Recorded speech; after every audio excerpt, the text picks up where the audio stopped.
voulais venir évidemment en Savoie.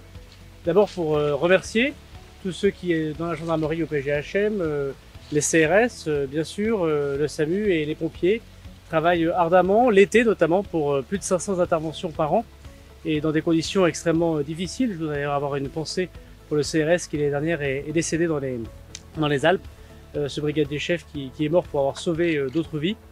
Et vous dire aussi qu'en Savoie, tout particulièrement, l'activité de haute montagne est une activité intense, puisque 50% des interventions sur tout le territoire national en haute montagne, c'est ici dans ce beau département de la Savoie. Et donc je voulais remercier quasiment à la fin de cet été tous ces fonctionnaires, toutes ces personnes engagées pour sauver des vies et pour nous permettre de passer de vacances en été comme en hiver de façon le plus sécurisée possible. Alors, ce qu'on a pu constater aujourd'hui, mais bon, l'été n'est pas terminé, donc c'est difficile d'en tirer des conclusions et je ne me risquerai pas à tirer de conclusions trop hâtives, mais je dirais que en ce qui concerne les activités très techniques, je pense à l'alpinisme, à l'escalade, éventuellement au parapente, on n'a pas noté d'augmentation réelle du nombre de secours par rapport aux années précédentes.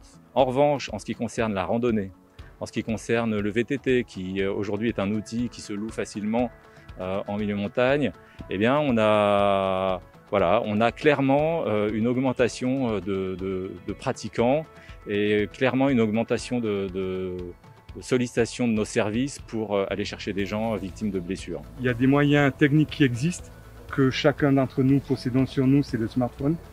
On essaye de développer des moyens pour pouvoir localiser les gens, mais actuellement on est bloqué par la législation qui nous permet pas, dans le cadre juridique de la sauvegarde des personnes, de pouvoir réquisitionner les opérateurs comme on pourrait le faire sur certaines enquêtes judiciaires.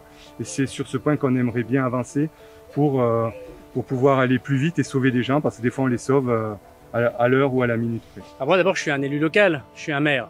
Et un maire sait très bien que pour être proche de ses concitoyens, pour comprendre les problématiques de ses concitoyens, son bureau est une prison.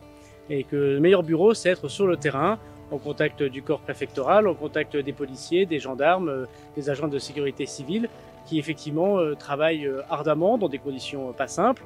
Lorsqu'ils ont des questions de matériel, en général, ils les posent au ministre lorsqu'ils viennent. Ça permet de faire un point et puis de se rendre compte, comme on l'a vu tout à l'heure, de la difficulté du métier, même si c'est une petite intervention que cette personne qui était bloquée pour un parapente dans un arbre, on voit bien que ce sont des personnes qui risquent leur vie dans leur intervention, et ça c'est sûr que c'est pas dans les notes de mes dossiers à Paris qu'on s'en rend compte. C'est pour nous toujours un moment important de rencontrer nos autorités et nos grands chefs, puisque c'est l'occasion de parler de notre travail, c'est l'occasion aussi pour nos hommes de rencontrer leurs supérieurs, c'est l'occasion d'échanger sur un métier qui nous passionne et de faire partager à des hautes autorités un petit peu de notre travail qui, pour eux, n'est qu'une petite goutte dans tout le spectre de leur mission et de leurs attributions. Très longtemps, vous savez, c'est 1993 où le ministère de l'Intérieur avait déjà mis en place un moyen hélicoptère ici, et donc les nombreuses interventions, souvent difficiles et qui montrent l'efficacité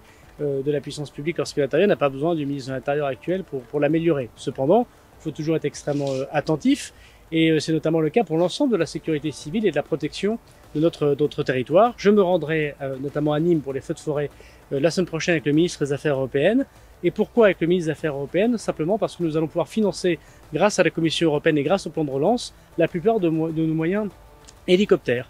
Donc c'est le cas bien sûr pour les feux de forêt. Peut-être que ce sera demain le cas de financer une partie de ces interventions coûteuses mais nécessaires, comme les hélicoptères d'intervention du PGHM ou des CRS. Eh bien, nous le ferons sans doute aussi avec des moyens européens et notamment avec nos amis pour qui nous partageons des frontières et des montagnes communes. Voilà. Il y a 3 unités de secours en montagne, le PGHM, la CRS Alpes et les pompiers du SDIS, et puis également les médecins du SAMU et les équipages des forces aériennes de gendarmerie et de la sécurité civile.